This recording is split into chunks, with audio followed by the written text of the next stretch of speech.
Hello, so I'm going to decoupage this aluminium kettle.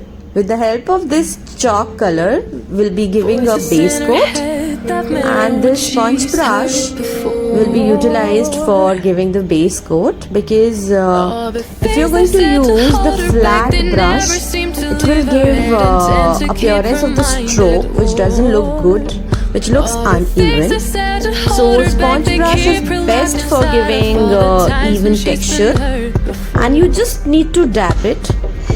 Sponge brush is very easy to use and it gives the best result whenever you have to apply a coat.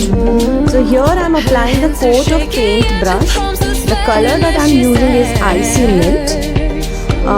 This chalk color is actually very good for applying coat because it gives very rich look. You can see that I have taken more color, and when you take more and more amount of color and dab it, it gives very even and rich look. Okay, now you just have to continuously dab on the entire surface of the kettle until it is completely covered with your base coat. So here it takes little bit of patience and time, but it is really satisfying process when you see the entire surface being colored in this icy mint color. You'll really like it.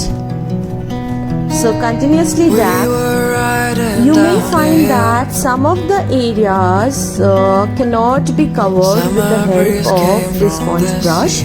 So there what you can do it, once you are done covering the entire surface, with the help of flat brush, you just touch those areas where the color has not been applied, the corners or some nooks which has been left behind. You just have to touch it with the help of flat brush having the same color, and voila, you'll be done with the coloring part.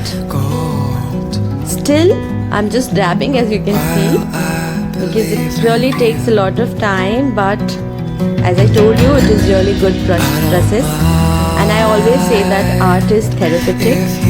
It gives you immense happiness. As it is dried, now what you have to do is you are going to keep this overnight for drying.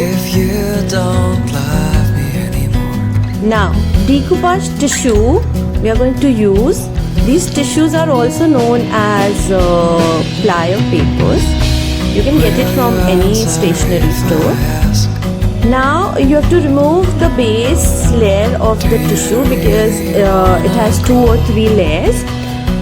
So once you remove the base layer of this tissue, you're going to get a very thin layer, the tissue having the designs on it. So designs you need for pasting on the kettle, but these designs are not going to cut with the help of scissor, because you don't need a perfect scissor cut design. You need very irregular, very uneven and very basic kind of cutouts. So for this I'm using the wet brush. With the help of wet brush, you will be outlining the design or the area that you want to cut. Okay, once you are done with outlining all the parts that you want, you just have to tear it with the help of your finger. It should be very uneven, the edges should be very irregular, because you want this design to blend with the kettle. You'll be pasting this design on the kettle, and very slowly and very gradually you have to tear it. After tearing, if you find to remove few more part of it, again you need to use the wet brush and you have to tear it with the help of your fingers. So slowly you have to remove the parts that you don't want. Once that you have removed the part, you can see that it is very uneven. This is Mod Podge. This is a very transparent glue. So I use this Mod Podge glue for pasting the designs on the kettle, take a very little amount of Mod Podge glue, and after taking it with the help of a flat brush, what you have to do is you have to apply this glue to the areas where you want to stick the design. Okay, so you'll be giving an undercoating to the area where you're going to stick the designs of the decoupage tissue.